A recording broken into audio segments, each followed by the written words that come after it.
ऐसा उसको ऐसे ही हो जाता, वो छोटा मोटा कारीगर नहीं है, वो बहुत बड़ा कारीगर।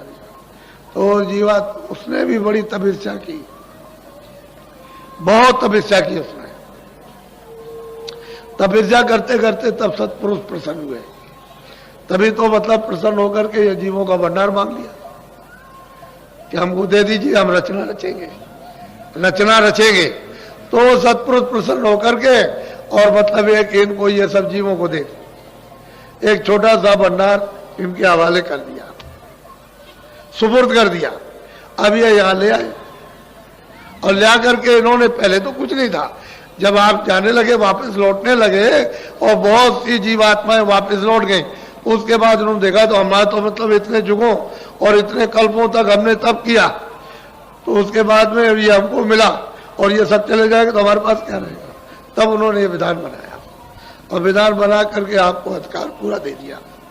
वो आप जा सकते हो, लेकिन ईश्वर उनके पास नहीं जा सकते, उस प्रभु के पास ईश्वर नहीं पहुंच सकते और आप जा सकते हो। तो मृतलोक में इतना अधिकार आपको कि आप ऊपर जा सकते हो, आ सकते हो। इनको भी प्राप्त करो, ब्रह्म को भी प्राप्त करो, पार ब्रह्म को भी, और उस सच्चे मतलब यह है कि जो प्रभु, उसको भी आप प्राप्त करो, लेकिन ये नहीं जा सकते। तो असल में आप फंस गए, उलझ गए, और एक ही रास्ता आने का था, क्योंकि नाम से ही आए थे। जैसे ये बिजली आ रही है, पावर हाउस में लगा हुआ प्लग, जब तक ये प्लग रहा रहेगा और बिजली वहां से बनती रहेगी, आती रहेगी, प्लग हटा दीजिए बिजली बंद हो गई। ऐसे ही शब्द है, नाम है, आवाज है, देववाणी है, उसी से उतर करके आई और दोनों आंखों के बीचों बीच में बैठा दी गई। तो ये डोरी पकड़े हुए थी, तभी तो आती थी जाती थी, फौरन चढ़ गई, फौरन उतर आई, फौरन चढ़ गई, फौरन उतर आई। यानी इतनी देर नहीं लगती थी, इतनी भी देर, ऐसे चढ़ गई, ऐसे उतर आई, चढ़ गई, उतर आई। सब देखती गई, सब देखती आई, सुनती गई, सुनती आई। लेकिन अब तो मतलब यह है कि आपने जब गंदगी को जमा किया, इस मतलब यह है कि आकाश में, इस हृदय में, तो ये कूड़ा कचरा जब जमा हो गया तो सब आकाश मैला हो गया, गंदा हो गया। तो जब गंदा हो गया तो आपकी आंख, आपके काम, दिव्य आंख, दिव्य कान, दिव्य नाक बंद हो गई, तो डोरी छूट गई और नाम की, शब्द की, आवाज की, देववाणी की डोरी छूट गई। अब ये जीवात्मा अंधेरे में गिर गई, बस यही है। अब जब से आप गिरे अंधेरे में, अभी तक आप उजाले में खड़े नहीं हुए और वापस लौट के घर में नहीं गए। अब परदेश में रहते हो, जन्म है, मरण है, जन्म, मरण है, जन्म है, मरण, यही हो रहा। और क्या, भाई तुम्हारी उम्र मान लो 80 साल की है, 60 साल की है, तो दूसरे की उम्र में 2 साल की, किसी की 5 साल की, किसी 10 साल की, किसी की 15, जन्मो मरो, जन्मो मरो। तो ये स्थान जो है मृतलोक है, ये आपका किसी का कोई स्थान और किसी की कोई चीज नहीं। अब आपको काम के लिए दिया, उसको कहते हो मेरा, उससे काम ले लो। भाई कोई आदमी आता है तो उससे काम ले लीजिए, आपका तो नहीं है। सेवा का सब काम ले लो, उससे पानी भी पी लो, उससे खाना भी बनवा लो, उससे भी करो, वो भी कर लीजिए उसके, लेकिन आपका तो नहीं है। तो आपने काम ले लिया, तो चतुर वही है जो इन सब चीजों से काम ले लेते हैं और काम लेके ये समझते हैं हमारा तो कुछ है, ये तो दूसरे का दिया हुआ और दूसरे का सामान है और ये भी सामान दूसरे का। तो आप जब महात्माओं के पास पहुंचोगे तब तो ये युक्ति आपको काम लेने की आएगी, और जब तक महात्माओं के पास नहीं पहुंचोगे समझो कैसे, तब तक आप समझोगे अज्ञान में कि सब मेरा है, इसी में रोगे, चिल्लाओगे। तो मोह सकल व्याधियों का मूल है, समुद्र है, समुद्र है, सागर कहते हैं, उसमें डूब गए। अब कैसे छोड़ देगा जब उसमें डूब गए, निकालेगा कौन मोह से? संपूर्ण व्याधियां मोह से, उसमें डूब गए, खजाने, उस व्याधियों के खजाने में डूब गए। अब बिना महापुरुषों के नहीं निकल सकते, तो जगा हुआ महापुरुष चाहिए। कोई दाढ़ी बाल हमारी तरफ से अगर कोई रखा ले और कहते कि भाई तुम साधु हो गए, इसका नाम साधु नहीं है। साधु नाम तो उसका है जिसकी जीवात्मा जाग जाए और उस प्रभु का साक्षात करे, उसको साधु कहते हैं, महापुरुष कहते हैं। अब वैसे साधना के लिए कोई भेष बनाओ, सफेद कपड़े पहनो, गेरू कपड़े पहनो, लाल पहनो, तुम काले पहन लो, तुम और कुछ पहन लो, तो इससे कुछ मतलब नहीं। वो बगैर दाढ़ी वाला भी प्राप्त करेगा, दाढ़ी वाला भी प्राप्त करेगा, कपड़े वाला भी, नंगा भी प्राप्त करेगा। लेकिन यह है कि वो इन सब चीजों में बंधा नहीं, तो तुम बन जाते हो। कि हमारे गेरू कपड़े, हमारे सफेद कपड़े, हमारे काले कपड़े, हमारा ये, हमारा वो, तो इसमें समझते हो कि हम साधु हो गए। ये साधु नहीं, जिसकी जीवात्मा जाग जाए उसको कहते हैं साधु। इसको असल में चीज ये है कि आए थे अपने घर से और घर का रास्ता छूट गया, हम नहीं ले, अब चारों तरफ भटकते हो कि भाई तू बता दे, तू दे दे रास्ता, तू दे दे, इधर जा रहे चले जा रहे हो, तब तक तुम्हारा समय पूरा हो गया। क्यों कि मनुष्य जीवन का कर्म जो पुण्य होता है मनुष्य शरीर पाने के लिए, वो तो एक एक कण इकट्ठा होता है, वो उसमें से क्या तुम करते हो उसमें से एक इकट्ठा हो गया।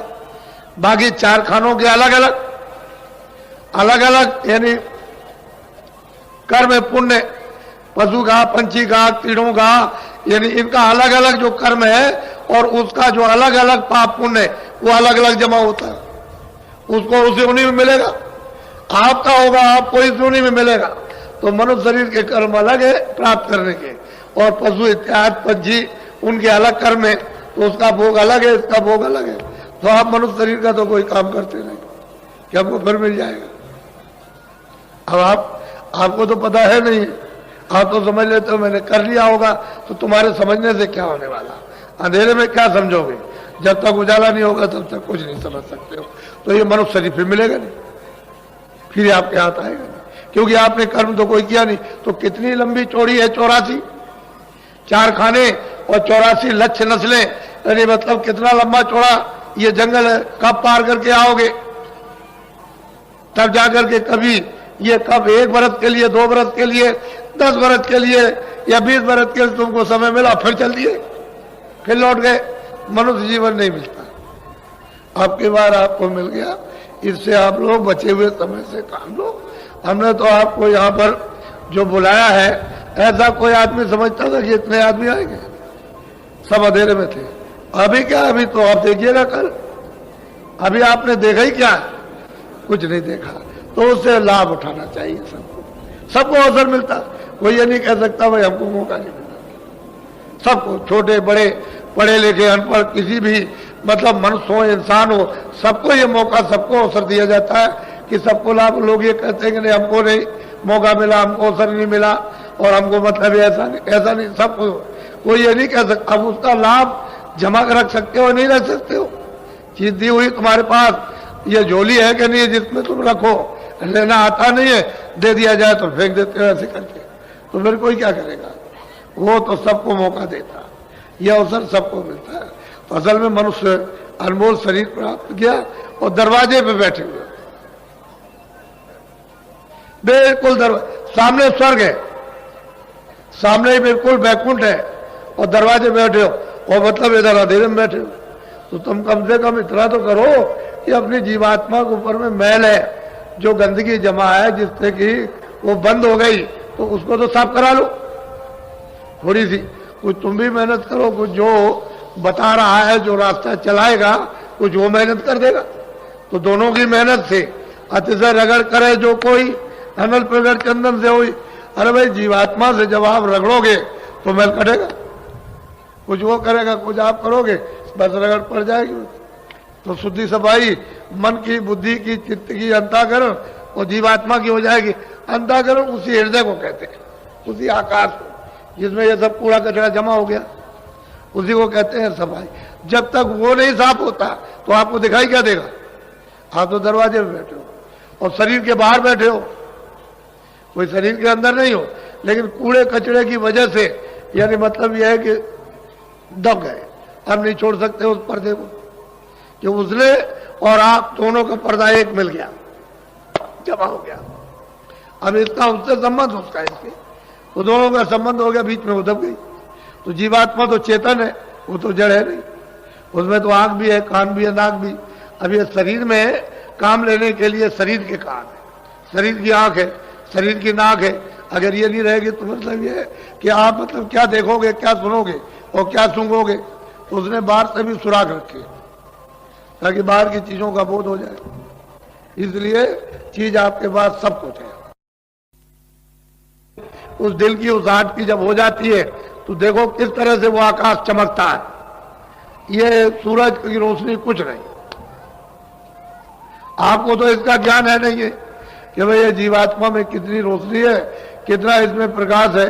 ये हजारों सूरज इस पृथ्वी पर उगा दिए जाएं और ये यहाँ जाग करके खड़ी हो जाए तो ये सब सूरजों का प्रकाश इस जीवात्मा के प्रकाश में छुप जाएगा। उस दरवाजे पर तुम बैठे हो और सब लोग बैठे उसी दरवाजे पर, लेकिन अब भेद न जानने के कारण, पता न होने के कारण आप मतलब दबे पड़े हुए हो। अब कोई जानकार अगर मिल जाए जो निकल गया, वो अगर मिले तो आपको निकाल ले, वो तो मिलता नहीं कहीं, इसलिए तुम भटकते हो और बस मतलब ये सोचते हो कहाँ मिलेगा, इधर उधर भगे, उधर भगे, उधर भगे। तो इसलिए आज ये पहला दिन है, ये प्रथम, आज 25 है, मतलब ये आपके ये फरवरी है, आज से ये शुरू हो गया। तो आप लोग बड़ी सावधानी से आओ, जितने भी अपने यहाँ प्रबंधक है, कर्मचारी है, मतलब ये ऐसे तो हमारा मन किसी से खराब नहीं, कोई किसी से भी खराब नहीं। अब आपका मन खराब हो जाए तो क्या हो, लेकिन हाँ ये नए नए लोग आते हैं तो क्या चाहते हैं कि भाई कोई जगह मिल जाए, क्या चाहते हैं कि भाई चलो गंगा स्नान करेंगे, थोड़ा बहुत पानी मिल जाए, चलो वहाँ 2, 4, 5 दिन 10 दिन रहेंगे। तो असल में चाहते हैं कि भाई दूर से आए हो तो आप थोड़ा बहुत एक दूसरे की सेवा, वो आपकी सेवा करेंगे। आप ये नहीं है कि आप ये समझते हो मैं यही रहने वाला ही मैं सेवा करूंगा, नहीं, वो जो आए हैं वो भी आपकी सेवा करेंगे, लेकिन जरा उनको बैठ तो जाने दीजिए। आप बैठने नहीं दोगे उनको तो आपको क्या इसका बोध होगा कि ये क्या करते हैं और हम क्या करते हैं। तो आपकी सेवा भी पता चल जाएगी और इनकी सेवा का भी अनुभव हो जाएगा, तो दोनों की सेवा मिल जाएगी। उसी में हो जाता है मोहब्बत प्यार। अगर ये मोहब्बत प्यार न होता तो ये आपको रूप दिखाई नहीं देता। तो कोई बात तो जरूर है, वो चीज है, तभी तो ये बात देखने को मिल रही है। तो ये देखो अभी चले आ रहे हैं, अभी तो बेचारे तांता लगा हुआ है, आ रहे जगह खोज रहे, सामान कहाँ रखे हैं, तो आप लोग मदद कीजिए। इन बेचारों को कहाँ मालूम है कि कौन सी काली सड़क है, कौन सी मतलब है कि संगम की सड़क है, कौन महावीर की सड़क, कौन किले की सड़क है। तो थोड़ा बहुत आप इनको बता दीजिए कि भाई इस सड़क पर चले जाओ, इस सड़क पर चले जाओ, तो ये अपनी जगह पहुंच जाएंगे और वहाँ अपना बिस्तर बोरी बिस्तर रख लेंगे। तो फिर उसके बाद में ठहर करके तब एक दूसरे का संगम होगा, समागम होगा। पहले तो सब लोग एक दूसरे की मदद एक दूसरे की सेवा करो। असल में ये थोड़े दिन का हालात, इसको कहते हैं क्षणिक आनंद। अभी तो तुम दुख में फंसे हुए रो रहे हो, चिल्ला रहे हो, परेशान हो, तुम सोचते हो कि दवा से ठीक हो जाएंगे, हमको सुख मिल जाएगा, आराम मिल जाएगा। तो कहोगे हमने आपको धन से मिल जाएगा, उससे भी मिलने वाला है ही नहीं। कहोगे मकान से मिल जाएगा, कुछ नहीं, बाल बच्चों से मिल जाएगा, इनसे मिलेगा, उनसे विद्या। अगर मिल गया होता तो फिर लोग क्या चिल्ला पड़ते कि हमको मिल गया। राज करने वाले, कोई सेठ साहूकार, कोई खेती वाले, अगर इनको कुछ मिलते सब चिल्लाते, लेकिन वो कहते इसमें है ही नहीं। जब इसमें आनंद है ही नहीं, इसमें सुख है ही नहीं है, इसमें आराम ही नहीं, सुबह से लेकर शाम तक परेशानी। तो मेहनत तो आपने की है शारीरिक, लेकिन उसका फल आपको कुछ नहीं मिला। क्यों? कि आपने उस मेहनत का दुरुपयोग किया। अगर सदुपयोग कर लेते तब तो आपको क्षणिक आराम, आपको क्षणिक आनंद मिल जाता, लेकिन आपने उसका सदुपयोग नहीं किया, दुरुपयोग कर लिया।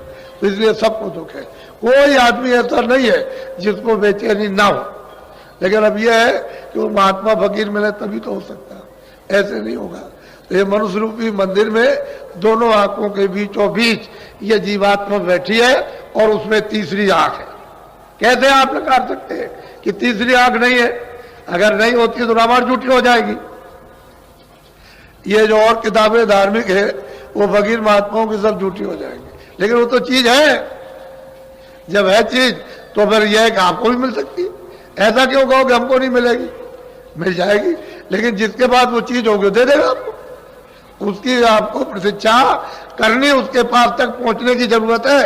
उसके पास तक पहुंच गए तो चीज मिलेगी। जिसके पास जो चीज होगी वही देगा। इसलिए आप लोग दूर दूर से चल करके आए और चले आ रहे हैं, और ये निरंतरता था आज और कल, दोनों दिन पूरा लगा रहेगा।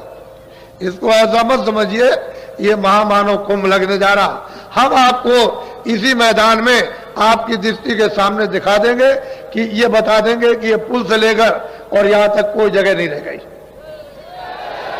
ये इसको आप ध्यान में रखिए, आपके सामने ये चीज आ जाएगी। और मुझको देखिए, मुझे तो कोई घमंड नहीं, मैं तो आपका सेवक हूं, हमेशा सिर झुकाता रहता हूं। मैं तो कोई महात्मा नहीं, मैं तो खुद कहता हूं कि ना कोई महात्मा ना कभी बना, ना कभी बनता हूं, ना भविष्य में, मैं तो आपका सेवक हूं।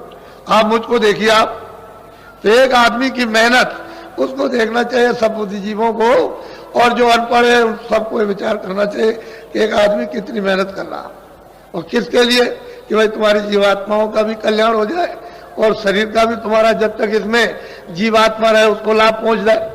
तो आप शरीर का भी लाभ नहीं और जीवात्मा तो खड्डे में जा ही रही, वो तो चारों खानों में सीधी उसने रास्ता आपने खोल लिया, सीधी नरकों में जा रही है। तो आपने नरक देखे, आपको तो पता भी नहीं, मालूम ही नहीं नरकों में आपको क्या होगा। लेकिन किताबें जिन्होंने देखा वो झूठी नहीं है, वो अपनी जगह पर उन्होंने जो कुछ देखा वो किताबों में लिख दिया, लेकिन देखने वाले के पास आप नहीं पहुंचे जो आपको बता देता कि देखो ठीक है ये असल चीज है, सब चीजें हैं। तो स्वर्ग के दरवाजे में बैठे हो, उधर तो उसका नाका है, इधर मतलब उसकी ये इधर की सीमा, तो दोनों के दरमियान में जीवात्मा बैठी हुई है। और कूड़ा कचरा गंदगी को जल्दी से जल्दी हटाओ, तो पहले तो शुद्धि करो इसकी, शरीर की शुद्धि। आज अभी आपको आदेश मिल जाएगा, वहां चलो, वहां स्नान करो और गंगा जी देवी जी के सामने ये प्रार्थना करो आप कि आज से हम सदा जो बाकी शेष जीवन हमारा जाएगा वो शाकाहारी होगा, शाकाहारी। ये प्रार्थना गंगा जी में आज से आपको करना है, तब तो आपके मानसिक यानी मतलब है कि वो फल आपको ये प्राप्त हो, फिर आध्यात्मिक फल प्राप्त हो जाए। आप अगर इसका उल्लंघन करोगे तो बच्चा कैसे काम हो जाएगा। उसी उल्लंघन की वजह से तो ये दशा हो रही कि कितने युग और कितने कल्प अनगिनत बीत गए, तब से यहाँ बराबर तुम मतलब मार खा रहे हो। कोई तुम्हारी रक्षा, कोई हिफाजत, कोई संभाल करता, कुछ नहीं, कोई किसी का पूछने वाला नहीं। चाहे जैसे भी काटे जाओ, पीटे जाओ, मारे जाओ, चाहे उधेड़े जाओ, कुछ किया जाए, लेकिन कुछ नहीं है, कौन सुनने वाला। पहले सोच लो आप। अभी मैं आपको सब समझा लूंगा और सब कुछ करा लूंगा, घबराने की जरूरत नहीं है।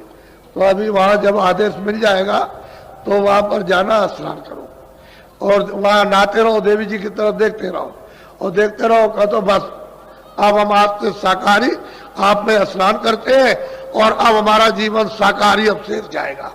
शाकाहारी जीवन, अनाज है, सब्जी है, फल है, दूध है, घी है, मक्खन है, अच्छे कपड़े हैं, अच्छा मकान, इन सब चीजों को सेवन करो इस शरीर के लिए, क्योंकि शरीर तो तुम्हारा है नहीं, ये तो किराए का मकान है, ये आपका तो है नहीं है। जो आप गरुड़ करते हो कि मेरा, आपका ये नहीं है। आप तो दूसरे के मकान में थोड़े दिन के लिए रखे गए हो और उसने कहा देखो मेरे मकान को यानी मतलब सुरक्षित रखना, तोड़ना फोड़ना नहीं, अंधा बहरा लूला लगड़ा मत करना, तुम रोगी इसको मत करना, स्वस्थ रखना, इसको खाना भी दो, कपड़े भी दो, दवा भी दो, सब कुछ दो, इसको निरोगी रखो। और इसमें जो जीवात्मा बैठे उसे जगा लो, इसी के द्वारा उसको पहुंचा दो अपने घर में, अपने देश में, अपने वतन में, अपने प्रभु के पास, वहां पहुंचा दीजिए। तो तुमने आपने रामायण में सुना लिखा है कि एक अनिया नामा अग सच्चिदानंद प्रभु धामा, वो तो मतलब ये वो है। तो आप रामायण को भी नहीं समझ पाते हो, तो बताओ कैसे, फिर कैसे आप समझोगे। उसके लिए आप बहुत विचार के साथ में, नामदान तो आपको मैं दूंगा, रास्ता तो मैं बताऊंगा, मैं तो उसी के लिए आया हूं। मुझे तो मतलब एक कोई बात छुपा करके मैं तो सोचता हूं कि भाई जो कुछ आपको चलते जलाते मिल जाए, क्योंकि मेरा भी तो किराए का मकान है, मुझे भी तो खाली करना, तो आपको कुछ ना कुछ मिल जाए तो अच्छा ही है। गुरु महाराज तो ये आदेश दे के गए थे कि जो चीज दी है उसको रखना नहीं, दूसरों को दे देना, लोगों की जीवों के फायदे में आ जाए। तो मुझे तो वो पालन करना है कि उसका उल्लंघन करना। अब यह है कि कोई ले सकता, कोई नहीं ले सकता, वो तो मतलब ये कि उसके ऊपर निर्भर है, क्योंकि उसकी स्वतंत्रता है, उसको आजादी मिली है कि ले ले, उसको आजादी मिली फेंक दे, ये तो उसके ऊपर है। तो सब तरह का अधिकार आपको लोक में कर्म करने का मिल गया है, आप उसका उल्लंघन मत करो। जिसके देश में रहो उसके नियम के अनुकूल यानी चलो तब छूट जाओगे, जेल खाने से बाहर हो जाओगे, और नियम के विरुद्ध चलोगे तो मतलब है कि फिर आप सजा मिल जाएगी, उसकी सजा अलग है। यहाँ का नियम तोड़ो तो यहाँ की सजा मिल जाती है, 5 साल की, 2 साल की, 1 साल की, 10 साल की, ज्यादा गलती करो तो फांसी हो जाती है। तो असल में नियम का उल्लंघन ही करने पर, अरे भाई उल्लंघन के ही तो कानून है, उसी के लिए कोर्ट कचहरी है कि आपने ये बुरा काम किया, आप ऐसा मत करो, उसकी सजा दी जाती।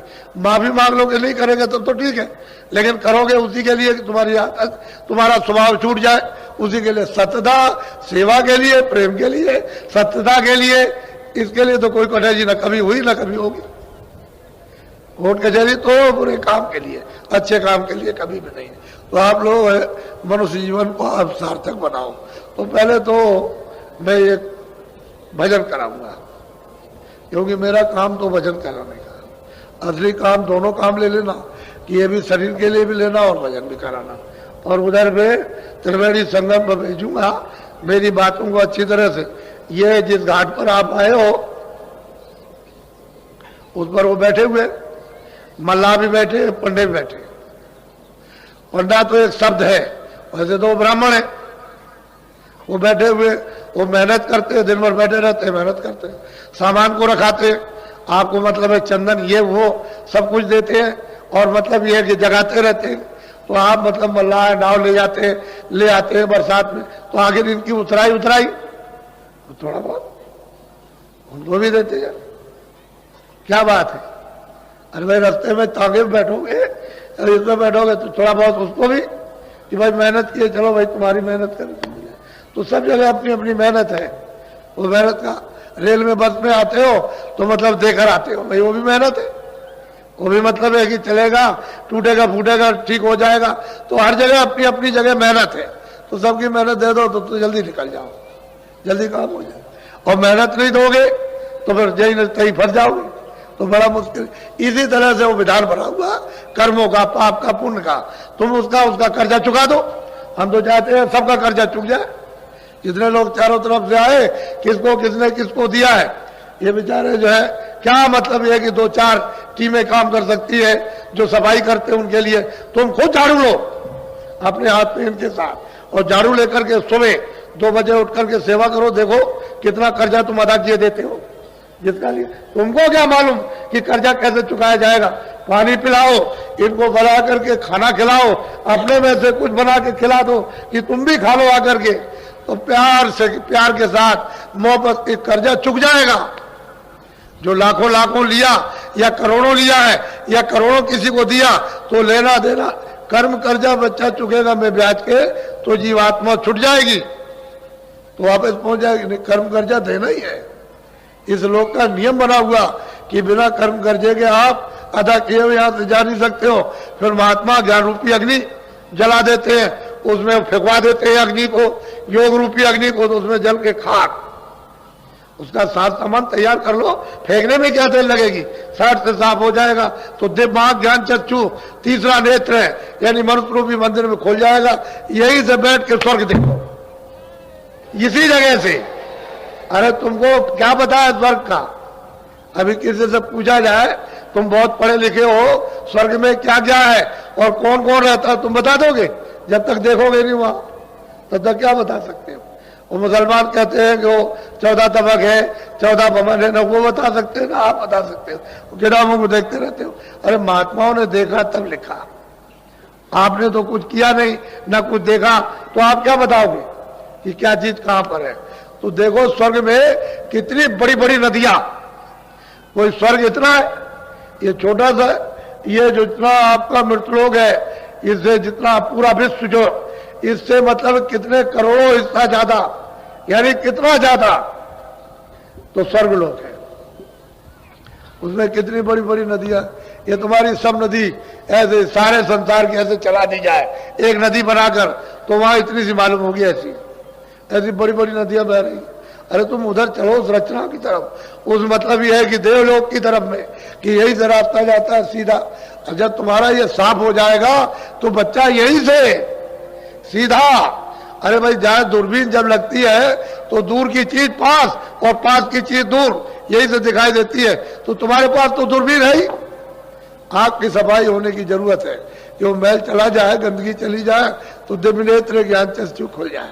तो यही से बैठ के महात्माओं ने तो यही तो है, वो कहते हैं कि मुंह देव नैन, मैंने अपनी आंखों को बंद किया, बंद कर लिया। वो स्वामी जी कहते हैं दोनों आंखें बंद कर दी, ये मेरी अंदर की आंख खुल गई, तीसरी आंख, तीसरा नेत्र दिव्य नेत्र खुल गया। तो कहते हैं मोह विलोक राम मुस्कुराए। मैंने उनको देखा, वो बैठे हुए, कितने बड़े हैं, तो कोई इतने थे, ये सारा संसार उसके सामने करोड़ों हिस्सा ज्यादा कर दिया जाए, यानी बड़ा कर दिया जाए, उससे भी बड़े। कोई ऐसे बैठे, इस तरह से कहते हैं मैंने उनको देखा, वो बैठे मोह विलोक राम, कहते हैं वो बैठे, मैंने उनको देखा और मुझे देख करके हंस पड़े, मैं भी हंस पड़ा। वो कहते हैं मैं भी आता हूँ, वो भी हंसे, वो भी खुश हो गए, मैं भी खुश। तो उन्होंने रास्ता दे दिया, कह लगे चले जाओ उधर, उधर जाओ, तुम उधर जाओ। तो कहते हैं उधर मार, कहते हैं उधर गया तो खड़ा हो गया बीच में, तो उधर देखता हूं, नजर आया, कहते हैं तमाम स्वर्ग वैकुंठ की रचना को उन्होंने देखा। फिर निगाह मारी उन्होंने नीचे की तरफ, तो मृतलोक क्या है उसको भी उन्होंने देखा। फिर निगाह मारी कि नरक क्या चीज है उसको भी देखा। नहीं, उधर बहु ब्रह्मांड दिखाया, कहते बड़े बड़े ब्रह्मांड, बड़े बड़े लोग, मैंने दिव्य ज्ञान चक्षु से देखे, यही बैठ करके दोनों आंखें बंद की और यही बैठ करके मैंने उनको देखा। तो सफाई तो करो कम से कम, गंदगी कूड़ा कचरा भरे रहोगे तो कैसे हो? जब आंख खराब हो जाएगी तो कितने यत्न करते हो कि आंख किसी तरह से रोशनी दे जाए, तो तुम कितना यत्न करो। अरे भाई, जहां पर ये कूड़ा कचरा जमा है वो बिना महापुरुष के कोई जानता ही नहीं, किसी को मालूम ही नहीं है, और बगैर उनके कोई साफ कर नहीं सकता, चाहे जितना उपाय करो आप। तो उनको मालूम है इसकी जुक्ति के कूड़ा कचरा किस तरह से ये साफ होगा। तो जब वो रास्ता बता देंगे, दरवाजा बता देंगे, तो टालो, थोड़ी सी मेहनत निमित्त मात करो, बाकी तो वही करेंगे, बगैर उनकी मेहनत के काम नहीं होगा। तो थोड़ा निमित्त मात करो कि चलो हम भी करेंगे, तो दोनों की मेहनत जुड़ जाए, तो सुलभ हो जाएगा, सहज हो जाएगा, आसान हो जाएगा। तो चीज आपके पास सब कुछ है और आपको सब बताऊंगा, घबराने की जरूरत नहीं। मैं तो सबको देने के लिए आया हूं कि सबको मिल जाए, सबका फायदा हो जाए, सबका लाभ हो जाए। हमको काले पीले नीले और सफेद से ऊंचे नीचे से क्या मतलब, मनुष्य होना चाहिए, उसमें जीवात्मा है ही। जब मनुष्य है, चलता फिरता बोलता देखता, तो जीवात्मा, तो जीवात्मा का बेचारी का लाभ हो जाए, ये तो चाहता नहीं। इसलिए आप लोग बड़े सौभाग्यशाली हो कि आपकी बार ये अवसर आपको 10 दिन का मिला। ऐसा अवसर आपको 10 दिन का कभी मिलता नहीं, ये बहुत दिनों के बाद पड़ा। और आज से 25 से फरवरी से और 6 मार्च तक जो इतना योग है, वो इतना 100 वर्षों में भी नहीं पड़ा। ऐसा ये सुयोग है, शुभ घड़ी है, क्योंकि आध्यात्मिक शुभ घड़ी है। वो मतलब भौतिक आपके पत्रा वाली नहीं, पत्रा वाली तो बराबर चलती रहेगी, वो तो बराबर गिरोह का अपना काम चलता रहेगा उसके को लिए। लेकिन ये आध्यात्मिक, ये जो जीवों के लाभ के लिए 100 वर्षों में भी ऐसा नहीं आया इस तरह का। पैसे तो लाभ प्राप्त करते हैं जो जिज्ञासु रहे, उनको प्राप्त होता रहा, लेकिन सामूहिक लाभ नहीं प्राप्त हुआ। ऐसा जो पड़ा तो बहुत अच्छा कि आपने सबने दर्शन दिए और आपने इधर आकर के हमको भी देखा, और मैं आपको देख रहा हूं। मैं तो आपको चाहता ही था और पहले ही से बुला रहा था कि आप आओ भाई, असली काम अपना कर लो, नहीं यहाँ तुम्हारा कुछ है नहीं है, किसी का कुछ नहीं है।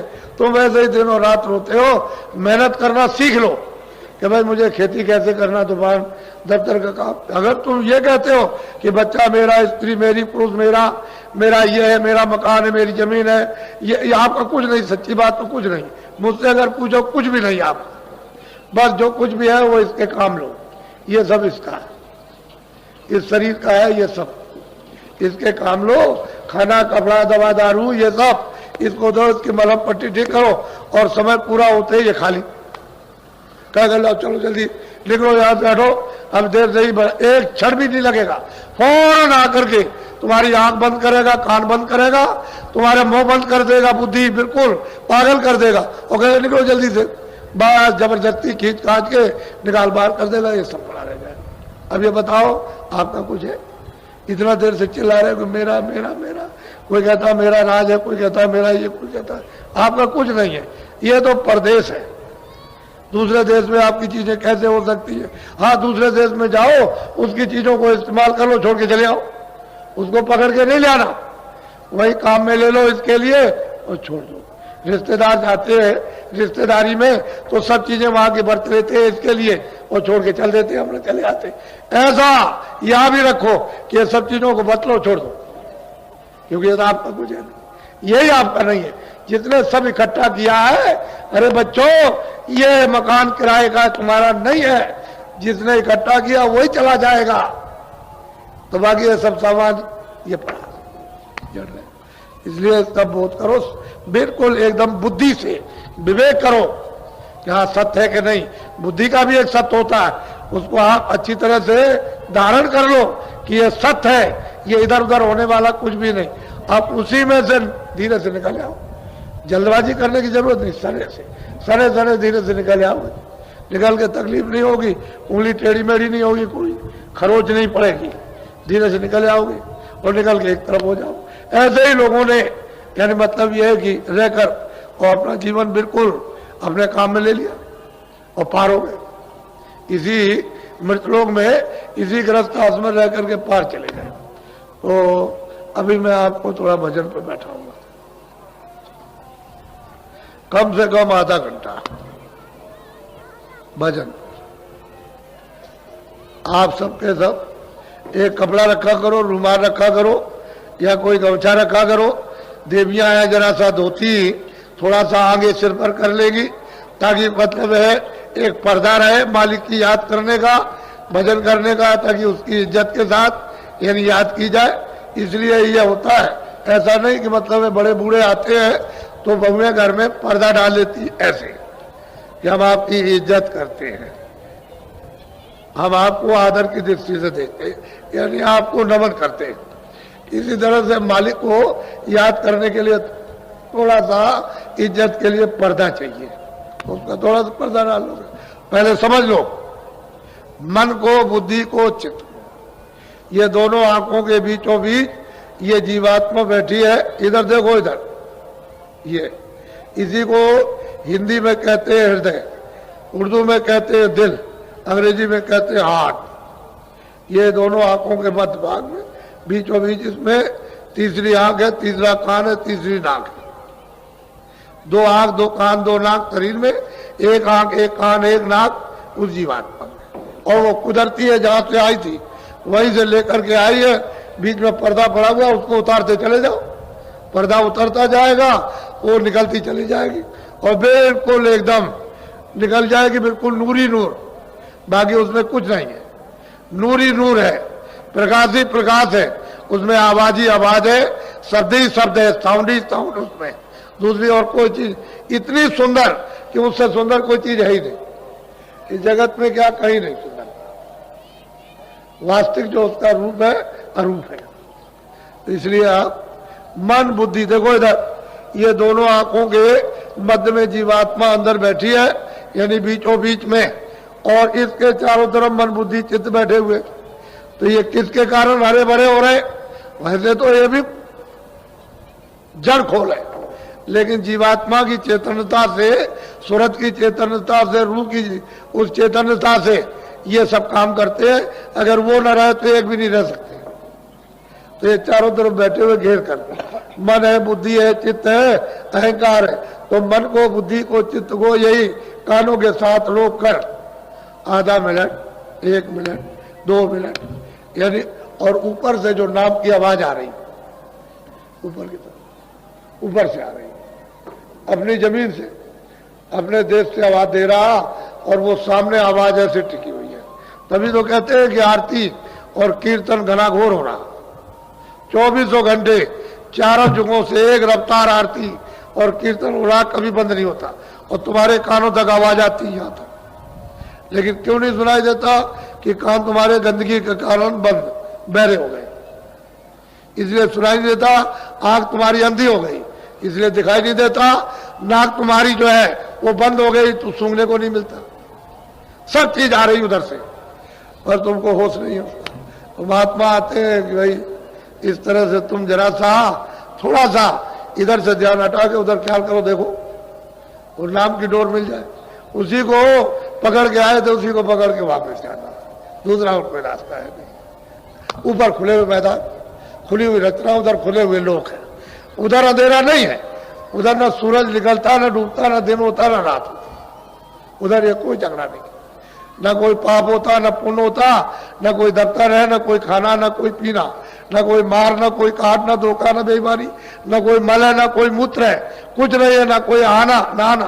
अरे उधर तो खुली सृष्टि देव, सुंदर खूबसूरत ऐसी है कि दिनों रात अगर उसका वर्णन करते रहो तो क्या, कुछ नहीं। इसलिए मैं आपको बैठा हुआ भजन पर। देखो भजन करने के तरीके ऐसे भी बैठ सकते हो, ऐसे भी बैठ सकते हो, इसमें तकिया रख लो, जमीन में बैठ जाओ, चारपाई चौकी हो उस पर हाथ रख लो, हर तरह से कर सकते हो, उसमें कोई दिक्कत वाली बात नहीं है कि शारीरिक तो कोई कष्ट है ही नहीं, बस मन बुद्धि चित्त की बस घेराघारी करनी कि बाहर थोड़ी देर के लिए नहीं जाने देना, कोई काम में काज में लड़ाई में झगड़े में मार में पीठ में, इसमें कुछ नहीं। अच्छा बैठ जाओ, आप भजन में बैठ जाओ, आंख और कान बंद करो, सुनो तो ऊपर की तरफ ध्यान से, बैठ जाओ भजन पर।